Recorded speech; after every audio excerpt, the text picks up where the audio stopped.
पांढरकवडा येथील Y point चौकात signal नसल्याने अपघाताचा धोका वाढल्याची गंभीर बाब समोर आली आहे। नागपूर हैदराबादला जोडणारा हा मार्ग प्रमुख असून दररोज शाळकरी मुले, नागरिक आणि व्यावसायिक यांची मोठ्या प्रमाणावर ये-जा असते।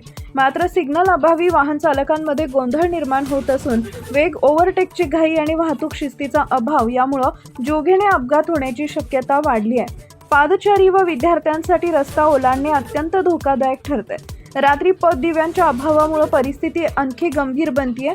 याबाबत स्थानिक नागरिकांनी प्रशासनाकडे तात्काळ सिग्नल बसवणे व ट्रॅफिक पोलीस तैनात करण्याची मागणी केली आहे। टाइम्स ऑफ महाराष्ट्र न्यूजसाठी देवा अत्राम, मारेगाव तालुका प्रतिनिधी।